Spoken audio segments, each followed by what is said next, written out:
Part two of the charant.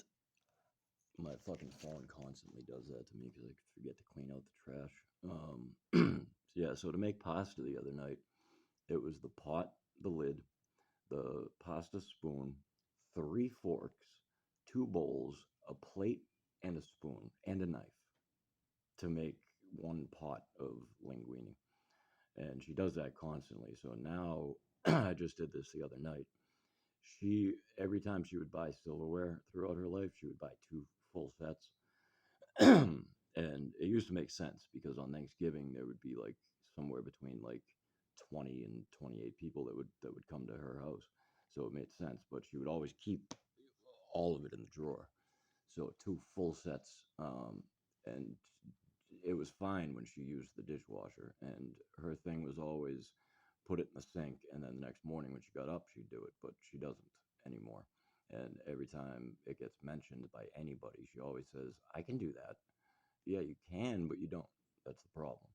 So now I have a dish strainer, and I tell her just keep up with it. But what I did the other night was I took all but 3 um, dinner forks and 3 salad forks, 3 large spoons and 3 small spoons, and 4 of the butter knives or salad knives, whatever you call them, and put all but those into a container, and I put it away. So now there's no excuse she's going to have to keep doing them because there's only 3 of each utensil besides the knives. Um, because now at most there would not be more than 3 people eating here. And even if there was, like I said, there's a total of 6 spoons and 6 forks. They're just different sizes. And then there's however many steak knives are on the block. But the bowls and plates I've not done that with yet. Now, when I had the in-law apartment that I had built downstairs, I finished the basement and I lived down there.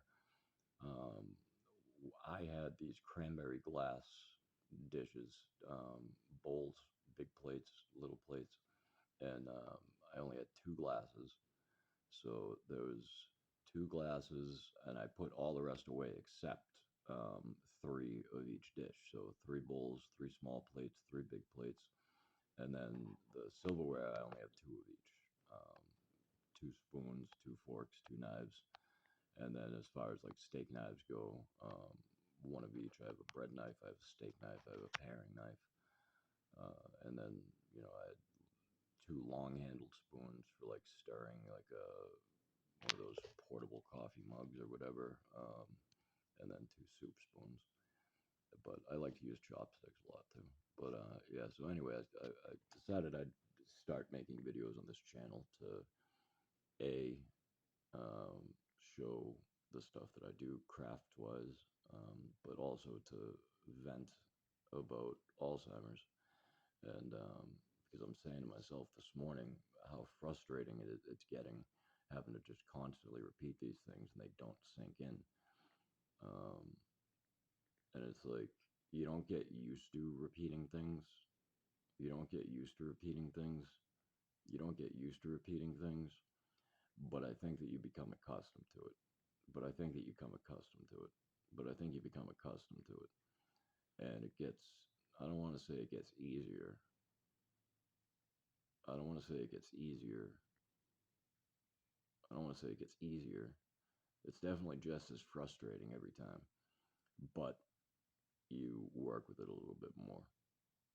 In the beginning, it's very, very, very, very, very, very, very frustrating. And at times, it absolutely still is when it's something like I'm leaving the dog blanket out. It's raining when I go from the garage into the house last night, and I know it. And I'm like, great, the blanket's going to get washed. And then sometime between 11 p.m., when that was, and 7 o'clock this morning when I left, she went outside in the dark, pulled the stakes out of the ground with the blanket, probably not even realizing the stakes were there, just couldn't figure out why the blanket was so hard to get up. Probably didn't bring her phone or life alert with her, and ripped this thing out of the ground and then threw it under the back awning. So that frustrates me because I literally thought to myself, like, great, rain, finally. And like that, but then the fact that she went and did it in the dark by herself without any way of communication. Not cool at all. So that's very frustrating. Then feeding the dog, I finally had to hide the dog food because I feed the dog I try to keep the dog in a very specific schedule and routine, because otherwise she starts to become disobedient. She's a pit bull. They're very headstrong dogs. So I would feed the dog when I get back. That's my thing. I get back here maybe around like 10 o'clock. So, or if I leave late, but whatever it is, I feed her around 10. And I don't let her out of the room until I get back. That's part of it. Because I'm trying to get her to only come to me for things, because grandma says it bugs her. So, but grandma would feed her and then leave a note saying fed her, and it would always be like literally right after I fed her. If it was before, that's fine. Like, well, it's not fine. But it would be something now I don't feed her. But I would feed her and not need to leave a note because it's my fucking dog. But then she would feed her and leave a note saying, just fed Muffin 11:30. And I'm like, what are you doing? She eats at 10. And she'd do it at night too. I would feed her and then take her out and put her back. She'd want to go back in, so I'd put her back in the house. And then a little while later, I see her come running back out of the house. I'm like, what the fuck? So I go to put her back in, and then bang, there's a note. Just fed Muffin. I'm like, what are you doing? She's like, well, she wanted something, but she didn't want to go out. So I figured she wanted to eat. So I fed her. And then as soon as she was done eating, she wanted to go out. And I'm like, dude, stop. So the note on the dog food bag did not work. Hiding the scooper did not work. So I had to hide the fucking dog food. And then the bones. She tells me she gives the dog one bone a day. I was gone for 5 days. I came back. Big industrial size bag, army size or box of milk bones, pretty much empty. I'm like, you were not giving her one. Yes, I was. Okay, you can't remember anything. You definitely don't remember that you were giving her one a day. You're giving her one every single time she's coming to you for attention, and you think she wants something. She doesn't want anything. She wants attention.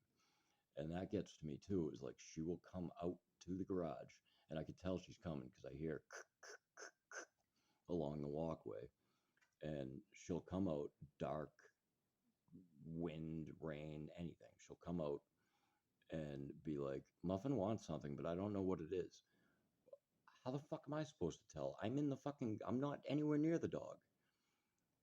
That's like telling somebody over the phone, like, well, the dog wants something. It's like, you're telling me on the phone. I'm not there. I can't tell.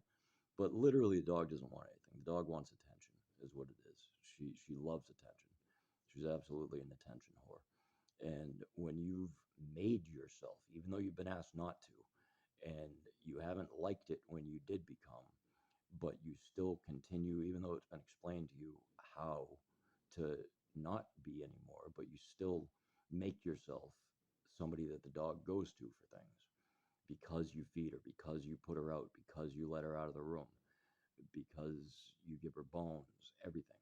But yet, anytime she comes to you for attention, you think she wants something. It's, and you don't need to speak. She always says, like, she doesn't speak dog, and that I speak dog. I don't speak dog. It's very easy. There's 2 times a day that the dog eats, right? In between, she can have a bone, right? Now, if she's doing tricks or whatever, I'll give her treats, but that's a whole different fucking thing. They're little pieces of kibble that I keep in a container. So it's like her own food anyway. It's not like an actual treat. But besides that, she goes out and she goes out twice a day, and then I take her for a walk an additional time. So, it's like she goes for a walk, she eats, she goes out. Well, no, the way it goes, she eats, she goes out. Partway through, she goes for a walk, gets treats pieces of kibble the whole walk, and then she ends up getting fed again and goes out. And then at the end of the night, she gets a bone and goes to sleep because she sleeps. She's like on top of the blanket. So for me to get her off of the blanket so I can pull it back, I give her a bone. She goes on the floor. She eats the bone, drinks some water, and then gets back to bed. So outside of that, she doesn't want anything except attention. So that's very frustrating.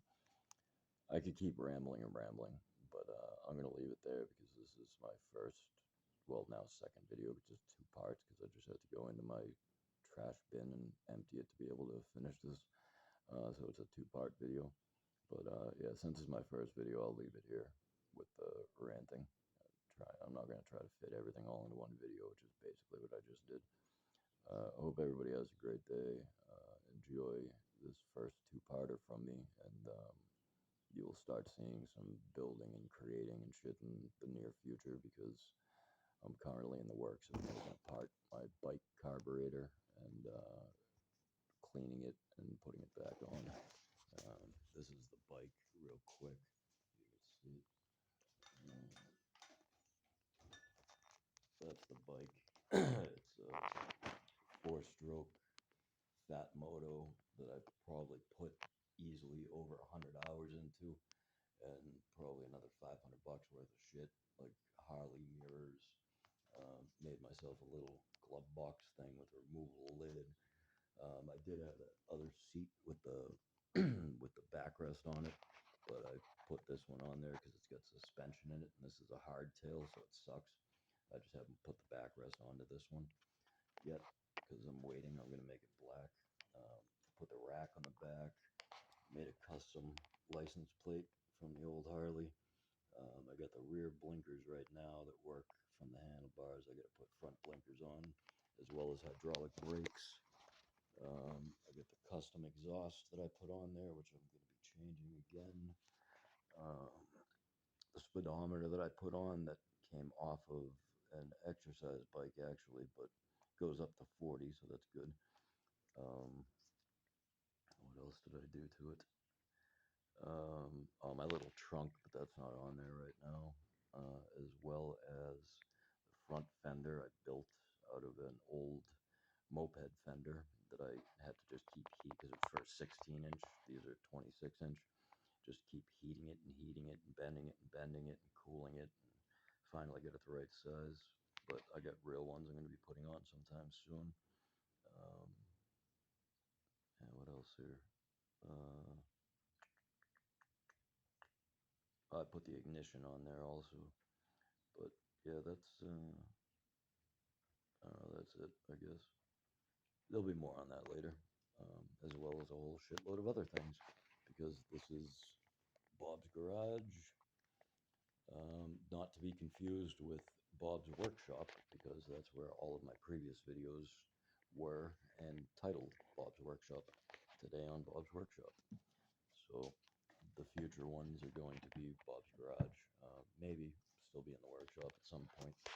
But yeah, that's that. This is the lights that you see I just rigged up the other day. There's the one there, the one there, the one here that I rigged up to the same extension cord. And then there's an outlet up there for the overhead door that I took this broomstick and taped the end of the cord to so that I can easily plug it and unplug it. And I got the remote for the heater attached to it so I don't lose that. So I just put that in because otherwise I got a light on the ceiling fan that I had put under the loft over there. I got like a little man cave kind of thing over there, as well as like a little woodworking bench. My metalworking area is downstairs in Bob's workshop. And then I have like a spotlight thing over there above the fridge. But yeah, neither one of those is very, very bright for this area where the bike is. And then the overhead light shuts off constantly unless you move something in front of the sensors for it. Then you can get it to keep coming on, but that's a pain. So now I got these surround lights, which is good. Yeah, that's it for now. Everybody have whatever kind of day you want to.